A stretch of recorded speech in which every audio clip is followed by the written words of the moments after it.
여러분, 새학기라는 단어를 들으면 어떤 마음이 드시나요?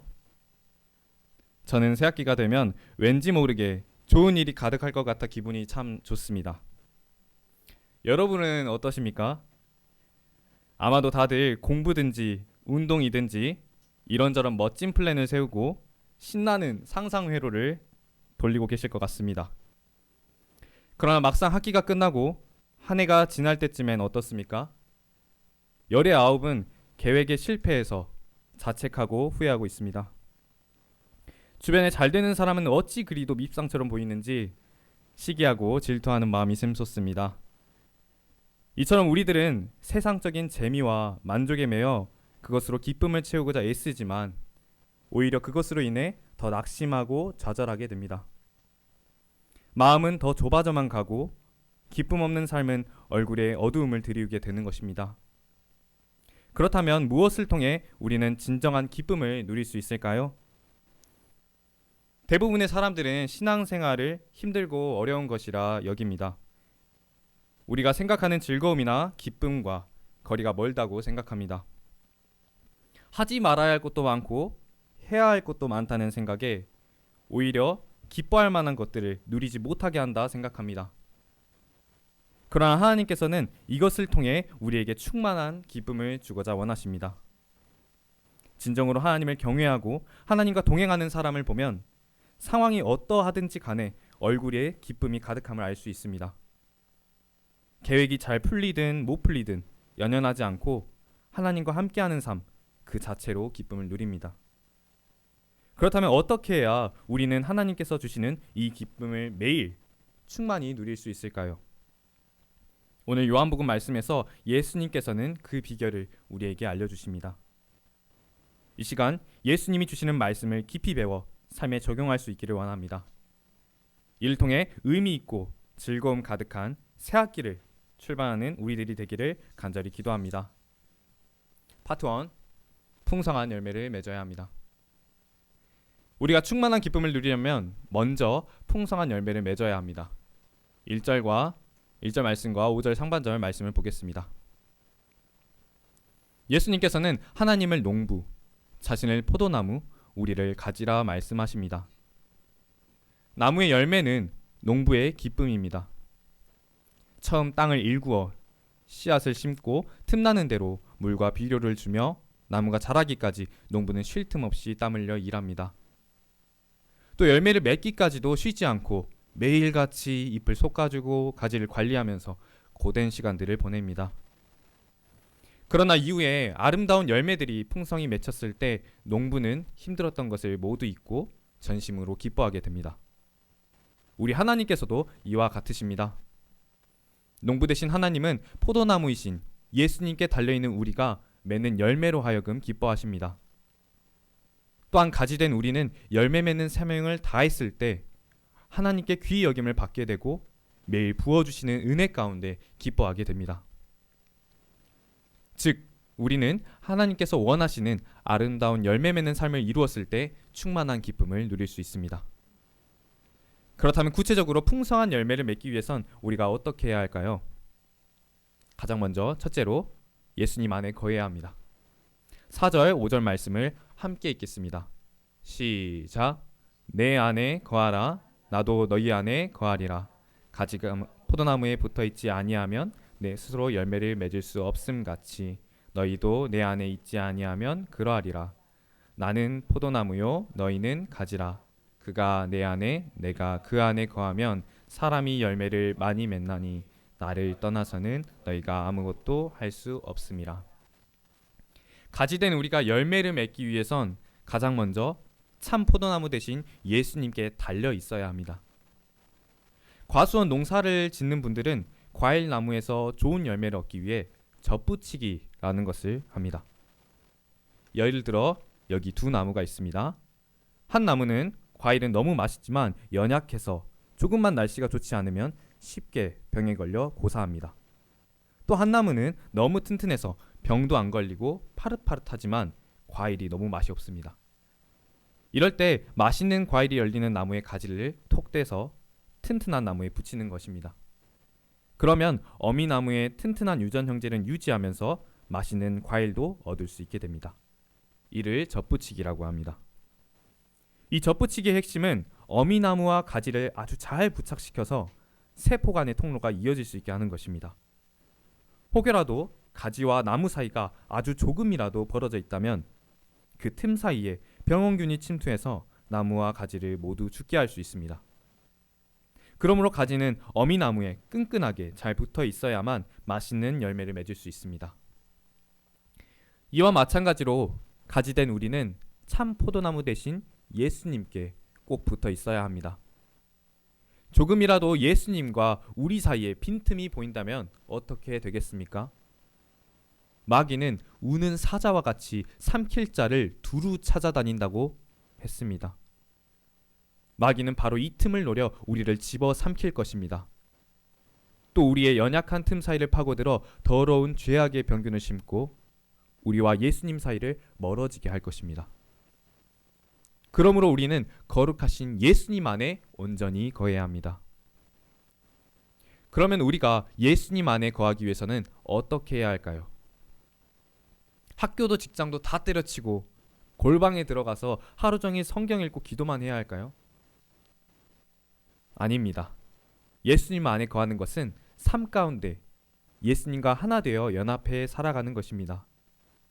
모든 상황 속에서 선하신 예수님을 따르고자 애쓰며 예수님이 중심된 삶을 사는 것입니다. 이런 상황에서 예수님은 어떻게 말하셨을까? 또 이런 상황에서 예수님이라면 어떻게 행동하셨을까? 생각하면서 예수님의 시선으로 세상을 바라보며 살아가는 것입니다. 사도 바울도 한때 열매 맺지 못하는 죽은 가지와 같았습니다. 그는 예수님을 따르는 자들을 모질게 핍박했고 또 그들을 찾아 죽이는 일에 앞장섰었습니다. 마치 그것을 자신의 업적과 같이 여겼습니다. 예수님을 대적하고 그를 무너뜨리는 것이 하나님께 영광 돌리는 것이며 열매 맺는 삶이라 생각했습니다. 그러나 그것은 중심된 나무에서 떨어져 나간 죽은 가지로서의 삶이요 죄의 종노릇하는 죄악의 열매를 맺는 삶이었습니다. 그럼에도 예수님께서는 그를 불쌍히 여기시고 다가오셔서 품으셨습니다. 죄의 열매로 가득한 죽은 가지에 불과했던 그를 예수님 안에 거하도록 인도하셨습니다. 그리하여 사도 바울은 예수님 안에 온전히 거하며 죽는 날까지 복음 전파의 사명을 다해 풍성한 열매를 맺을 수 있게 되었습니다. 예수님을 통해 진정한 열매 맺는 삶이 무엇인지 깨달은 사도 바울은 로마서 말씀에서 이렇게 고백합니다. 너희가 죄의 종이 되었을 때에는 의에 대하여 자유로웠느니라. 너희가 그때에 무슨 열매를 얻었느냐? 이제는 너희가 그 일을 부끄러워하나니 이는 그 마지막이 사망임이라. 그러나 이제는 너희가 죄로부터 해방되고 하나님께 종이 되어 거룩함에 이르는 열매를 맺었으니 그 마지막은 영생이라. 예수님을 만나고 예수님 안에 온전히 거하게 되므로 진정 그것이 생명의 열매를 맺는 삶이라는 것을 깨닫게 된 것입니다. 우리들도 사도 바울의 이 고백처럼 예수님 안에 거하여 살아있는 가지가 되고 또 열매 맺는 삶을 이루어 농부 되신 하나님의 기쁨이 되기를 간절히 기도합니다. 풍성한 열매를 맺기 위해 둘째로 예수님의 말씀으로 깨끗해져야 합니다. 가지는 단순히 나무에 잘 달라붙어 있다고 해서 열매를 많이 맺지 않습니다. 또 많은 가지를 낸다고 해서 풍성한 열매를 맺을 수 있는 것도 아닙니다. 가지가 많으면 잎이 과하게 무성해져서 빛을 온전히 받지 못하거나 쓸데없이 양분을 많이 소모해서 온전한 열매를 맺을 수 없습니다. 또 열매가 많이 열린다고 해서 그저 좋다고 그대로 두면 해거리 현상이 나타나 다음 해에는 열매를 얻지 못하게 됩니다. 더욱이 포도나무는 다른 나무와 달리 매년 어미 가지에서 새로 나온 가지에서만 열매를 맺습니다. 그렇기에 불필요한 가지를 제거해주고 매일 깨끗하게 관리해줘야만 매년 풍성한 열매를 얻을 수 있습니다. 이처럼 우리도 풍성한 열매를 얻기 위해서는 반드시 깨끗해지는 과정이 필요합니다. 그렇다면 우리는 무엇을 통해 깨끗해질 수 있습니까? 2절과 3절 말씀을 함께 읽겠습니다. 시작. 무릇 열매를 맺는 가지는 더 열매를 맺게 하려 하여 그것을 깨끗하게 하시느니라. 너희는 내가 일러준 말로 이미 깨끗하여졌으니. 바로 예수님의 말씀을 통해 우리는 깨끗해질 수 있습니다. 이를 통해 더 많은 열매를 맺을 수 있습니다. 여기서 깨끗하게 한다 라는 말은 헬라어로 카다이로라고 합니다. 이는 시련을 통해서 연단시키고 성화시킨다는 것을 말합니다. 농부가 원가지에 붙어있는 쓸데없는 덧가지들을 잘라낼 때 원가지는 생살이 뜯기듯 몸의 일부가 뜯겨져 나가는 고통을 느끼게 됩니다. 그러나 이런 아픔과 고통을 견뎌내야만 새로운 가지를 내고 더 풍성한 열매를 맺을 수 있게 됩니다. 예수님의 제자들도 예수님의 말씀을 통해 깨끗하게 되었습니다. 처음엔 그들도 쓰임받기에 너무나도 부족하고 연약한 자들이었습니다. 누가 서로 더 높은지 다투기도 하고 때론 예수님의 말씀을 의심하며 또 외면하기도 했습니다. 그러나 예수님께서는 3년 동안 이들과 함께 하시며 말씀을 가르치셨습니다. 또 말씀을 통해 그들의 내면에 있는 숨은 죄를 드러내셨습니다. 제자들은 말씀을 통해 숨어있던 죄악이 드러날 때 심히 괴롭고 고통스러웠을 것입니다. 그러나 끝까지 주신 말씀을 붙들고 순종하였을 때 그들은 자신의 죄를 인정하고 회개하게 되었습니다. 그리고 말씀으로 깨끗해진 이들 모두 하나님께서 기뻐하시는 풍성한 열매를 맺는 자들이 되었습니다. 7절 말씀을 보겠습니다. 계속해서 예수님께서는 예수님의 말씀 안에 거하라 말하십니다. 이는 예수님이 주신 말씀을 굳게 붙잡고 그 말씀에 순종하며 사는 것을 의미합니다. 우리가 힘겹게 말씀을 공부하는 이유가 무엇입니까? 단순히 성경에 대한 지식을 쌓기 위함입니까? 아닙니다. 진리의 말씀을 깨닫고 그 말씀을 본받아 살아가기 위함입니다. 진정 말씀 안에 거하는 삶을 이루기 위한 것입니다. 예수님의 말씀을 붙잡고 그 말씀대로 순종하며 살아갈 때 우리는 죄악으로 가득한 이 세상을 이기고 매일 기쁨 가운데 살아갈 수 있게 됩니다. 반면에 예수님 안에 거하지 않고 열매 맺지 않는 자는 어떻게 됩니까? 2절과 6절을 보겠습니다. 예수님 안에 거하지 않는 자들은 아무런 열매도 맺지 못하게 됩니다. 열매 맺지 못한 가지는 꺾이고 밖에 버려집니다. 또 결국에는 불에 던져져 살라지게 됩니다. 예수님께 거하지 않는 자들은 장차 하나님의 무서운 심판을 받게 될 것이라는 말입니다. 그러므로 우리는 어찌하든지 참 포도나무 되신 예수님께 꼭 달라붙어서 그 안에 거함으로 풍성한 열매를 맺어야 합니다. 8절 말씀을 함께 읽겠습니다. 시작. 너희가 열매를 많이 맺으면 내 아버지께서 영광을 받으실 것이요 너희는 내 제자가 되리라. 우리가 예수님 안에 거하고 진리의 말씀으로 깨끗해져서 풍성한 열매를 맺게 되면 하나님께서 영광을 받으십니다. 가지된 우리가 풍성한 열매를 맺을 때 참된 기쁨을 누리게 됩니다. 또한 열매를 많이 맺게 되면 우리는 세상에서 예수님의 참 제자로 인정받게 됩니다. 새로 맞이하는 봄학기, 우리 모두가 예수님 안에 거함으로 풍성한 열매를 맺고 하나님이 주시는 기쁨을 충만히 누릴 수 있기를 기도합니다. 파트 2, 예수님의 사랑 안에 거해야 합니다. 충만한 기쁨을 누리기 위해서는 예수님의 사랑 안에 거해야 합니다. 9절 말씀을 함께 읽겠습니다. 시작. 아버지께서 나를 사랑하신 것 같이 나도 너희를 사랑하였으니 나의 사랑 안에 거하라. 예수님은 가장 먼저 우리가 받고 있는 사랑의 근원에 대해 말씀하십니다. 이 사랑은 하나뿐인 아들을 향한 하나님의 사랑으로부터 비롯되었습니다. 그리고 이 놀라운 하나님의 사랑에 기초하여 예수님께서는 지금도 우리를 사랑하고 계십니다. 사랑을 받아본 사람만이 다른 이를 사랑할 수 있습니다.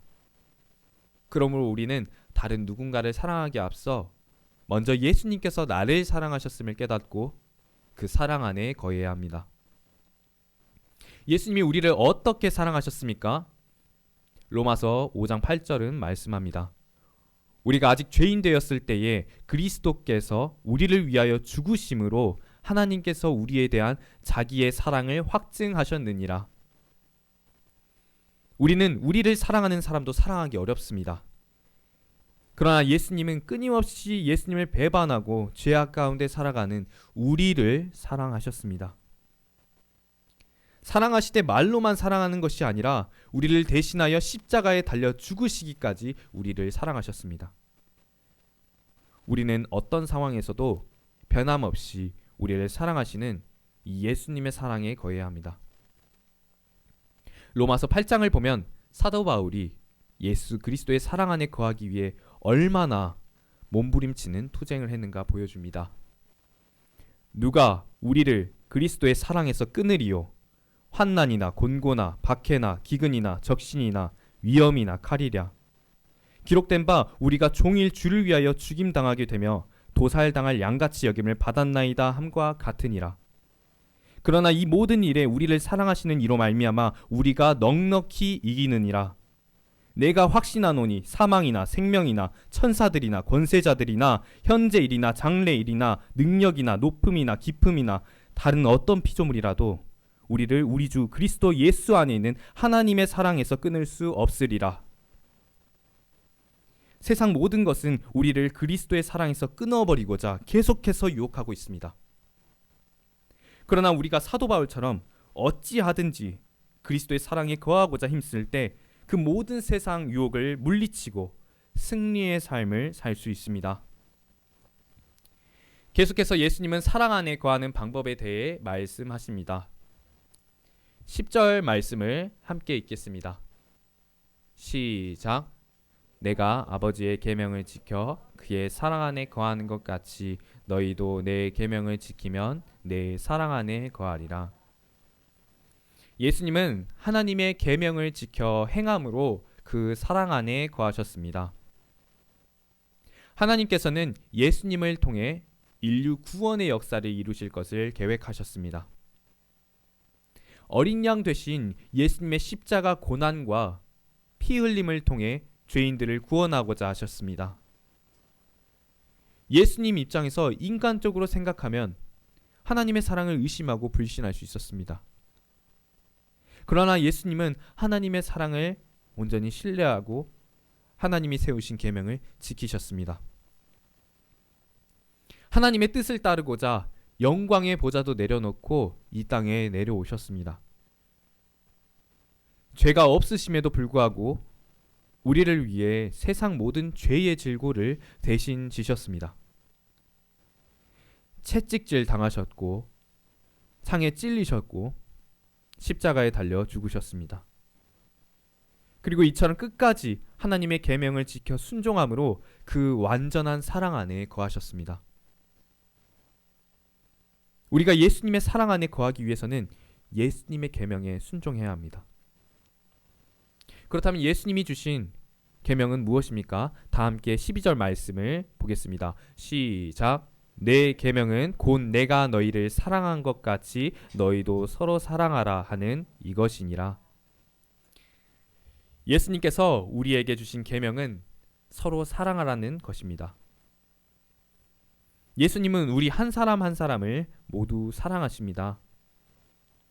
또한 우리가 그 사랑을 본받아 서로 사랑하여 사랑의 공동체를 이루기를 원하십니다. 우리가 예수님을 사랑한다면 이 계명에 순종하여 사랑의 공동체를 이루어야 합니다. 현재 우리가 살아가는 세상엔 사랑이 희미해져 가고 있습니다. 개인주의가 만연해졌고 서로 마주하며 대화하기를 귀찮게 여깁니다. 서로 간의 다름을 인정하거나 이해하려 하지 않고 그것을 비난하고 정죄하려 애씁니다. 아픔이나 슬픔을 위로하기보다 그저 모르는 척 자기 삶에 치중하기를 선택합니다. 심지어 감정을 나누고 공감하는 것조차 노동이라 생각합니다. 세상 곳곳에선 여러 분쟁과 전쟁이 끊이지 않고 뉴스엔 터무니없는 사건과 사고들로 죽음에 이른 사람들이 줄지어 나오고 있습니다. 무엇보다 본이 되어야 할 교회에서조차도 불륜과 다툼 등 여러 문제들이 끊이지 않고 나타나고 있습니다. 2000년 전 예수님께서 이 땅을 떠나실 때 세상 끝까지 전하라 명하신 그 사랑의 계명을 잊어버리고 헛된 것에 매여 살아가고 있는 것입니다. 우리는 다시금 이 사랑의 계명을 지켜 회복해야 합니다. 예수님께서 생명 바쳐 우리에게 주신 이 사랑을 땅에 떨어뜨려서는 안 됩니다. 가족을 사랑하고 친구를 사랑하고 공동체를 사랑해야 합니다. 입으로만 사랑한다 말하는 것은 사랑하는 것이 아닙니다. 마음 가운데 시기하고 질투하고 미워하는 마음이 있다면 모두 내려놓아야 합니다. 진정 예수님이 우리를 사랑하신 것처럼 서로 사랑해야 합니다. 이제 며칠이 지나면 우리는 아름다운 교회로 이전하게 됩니다. 하나님께서 우리에게 원하시는 것은 아름다운 사랑의 공동체를 이루는 것입니다. 겉만 번지르르한 건물이 아니라 진정 한 사람 한 사람 서로 아끼고 존중하며 사랑하는 공동체를 이루는 것입니다. 저희 모두가 서로 사랑하라는 예수님의 계명에 순종하여 아름다운 사랑의 공동체를 이루어갈 수 있기를 기도합니다. 13절과 14절 말씀을 함께 읽겠습니다. 시작. 사람이 친구를 위하여 자기 목숨을 버리면 이보다 더 큰 사랑이 없나니 너희는 내가 명하는 대로 행하면 곧 나의 친구라. 세상에서 가장 위대한 사랑은 친구를 위하여 목숨을 버리는 것입니다. 예수님은 제자들을 친구 삼으시고 그들을 위해 자신의 고귀한 목숨을 버리셨습니다. 가장 위대한 사랑을 몸소 보여주심으로 본이 되신 것입니다. 우리는 예수님의 이 크고 놀라운 사랑을 받은 자들입니다. 예수님은 그 모든 사랑을 값없이 우리에게 주셨습니다. 그러므로 우리는 예수님이 주신 이 사랑의 계명을 지키기 위해 힘써야 합니다. 우리가 서로 사랑할 때 예수님은 우리를 진정 친구로 삼아 주십니다. 또 그렇게 되면 예수님은 하나님께 들은 것을 우리에게 다 알려주십니다. 이때 우리는 예수님의 친구로 함께하는 동역자로 하나님의 귀한 역사에 동참하게 되는 은혜를 누리게 됩니다. 예수님은 이제 결론적으로 말씀하십니다. 11절 말씀을 큰 목소리로 다 함께 읽겠습니다. 시작. 내가 이것을 너희에게 이름은 내 기쁨이 너희 안에 있어 너희 기쁨을 충만하게 하려 함이라. 아멘. 우리는 예수님 안에 거하고 또 예수님의 사랑 안에 거했을 때 진정한 기쁨, 예수님을 통한 기쁨이 우리 속에 차고 넘쳐 그 놀라운 기쁨을 충만히 누리는 삶을 살아갈 수 있게 됩니다. 저는 학부 때 열심히 사는 것만이 진정 행복하고 기쁨 가득한 삶이라 생각했습니다. 언제나 무언가에 쫓기듯 시간을 보내었고 조금의 시간도 허투루 보내지 않고자 노력했습니다. 학기 중엔 열심히 공부해서 좋은 성적을 얻고자 했고 방학 땐 쉬지 않고 아르바이트와 자격증 취득하기 등 자기 개발에 전념했습니다. 졸업 후에는 하루빨리 좋은 직장을 얻고자 정말 치열하게 하루하루를 보냈습니다. 그리고 끝내 바라고 원하던 직장에 취업하게 되었습니다. 많은 분들에게 축하도 받고 후배들에게 꿈에 그리던 합격 수기를 전하며 이제 진짜 고생 끝 행복 시작이라 생각했습니다. 그러나 그 기쁨은 아주 잠깐에 불과했습니다. 딱 한 3일 정도 간 것 같습니다. 다시금 직장생활과 대학원 수업 등 바쁜 일상에 치여 살게 되었습니다. 어느샌가 다시금 더 좋은 직장을 얻고자 애쓰기 시작했고 이 끝없는 인생의 굴레에 답답함을 느끼기 시작했습니다. 마음에 기쁨은 없고 공허함과 무기력함으로 가득해졌습니다. 하루하루가 의미 없고 부질없게만 느껴졌습니다. 아무리 더 좋은 직장을 얻고 더 좋은 것을 이룬다 해도 결국 반복되는 갈급함에 이룰 수밖에 없다는 결론에 이르렀습니다. 그리고 오래도록 한없는 우울감에 빠져 살게 되었습니다. 그러나 작년 가을 하나님은 이런 제게 찾아와 뜨겁게 만나주셨고 진정한 기쁨으로 인도하기 시작하셨습니다. 먼저 말씀을 통해 삶의 근본이 나와 세상이 아닌 하나님과 예수님께 있음을 알게 하셨습니다. 세상의 만족과 성공이 아닌 예수님 안에 거하는 삶을 통해 의미를 더하게 하셨습니다. 매일 새벽 기도와 일용할 양식, 성경 통독을 감당하게 하심으로 죄악된 심령을 깨끗게 하셨고 성령의 열매를 풍성히 맺게 하셨습니다. 예수님의 놀라운 십자가 사랑을 통해 내가 얼마나 사랑받고 있는 존재인지 알게 해주셨고 그 사랑을 덧입고 살아가게 하셨습니다. 가족과 친구, 공동체를 위해 매일 기도하게 하셨고 사랑하는 마음을 품고 또 그것을 전하게 하셨습니다.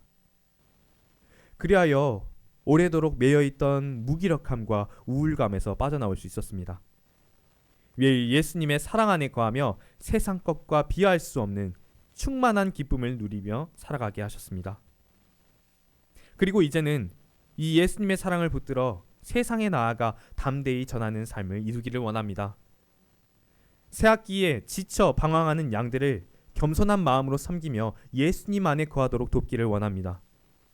또 함께 예수님의 사랑을 깊이 나눔으로 예수로 충만한 기쁨을 누리도록 돕는 목자가 되기를 결단합니다. 맺는 말. 이상을 통해 우리는 충만한 기쁨을 누리는 방법에 대해 배웠습니다. 먼저 열매 맺는 삶을 사는 것입니다. 우리 모두가 참 포도나무 대신 예수님께 거하여 말씀으로 매일 깨끗해지길 원합니다. 이를 통해 하나님께서 기뻐하시는 풍성한 열매 맺는 사명을 이루는 모두가 되기를 기도합니다. 끝으로 예수님의 사랑 안에 거하는 것입니다. 사랑이 식어가는 우리의 삶 가운데 우리를 향하신 예수님의 뜨거운 십자가 사랑을 깊이 영접하기를 원합니다. 또 예수님의 사랑을 본받아 우리 한 사람 한 사람이 진정 온 마음으로 서로 사랑하기를 힘쓰고 사랑으로 하나 된 사랑의 공동체를 이루기를 원합니다. 그리하여 새학기 우리 모두가 예수님이 주시는 충만한 기쁨을 누리며 매일 승리하는 삶을 이루기를 간절히 기도합니다. 다 같이 요절 말씀 함께 읽고 제가 기도하고 마치겠습니다. 시작. 내가 이것을 너희에게 이름은 내 기쁨이 너희 안에 있어 너희 기쁨을 충만하게 하려 함이라. 사랑이 충만하신 하나님, 사랑과 기쁨을 잃어버린 이 시대 가운데 참 사랑이시며 기쁨 되신 예수님을 이 땅에 보내주심에 감사합니다. 또 십자가에 달려 죽기까지 우리를 사랑하신 예수님, 그 사랑이 오늘에 이르기까지 죽은 우리의 심령을 소생시키시며 영원한 하나님의 나라를 꿈꾸게 합니다. 그 사랑 우리에게 주심에 너무나도 감사합니다. 이제는 헛된 세상 유혹에 눈멀지 아니하고 온전히 주님 한 분만 바라보며 그 안에 거하여 하게 하시길 원합니다. 주님 안에서 풍성한 열매 맺는 삶을 이루게 하시며 주의 사랑을 본받아 그 사랑 널리 전하는 우리 모두가 되게 하여 주시길 원합니다. 맞이하는 새학기 주님 안에서 서로 사랑하며 주가 주시는 충만한 기쁨을 누리게 하여 주시길 간절히 기도드립니다. 예수님의 이름으로 기도드립니다. 아멘.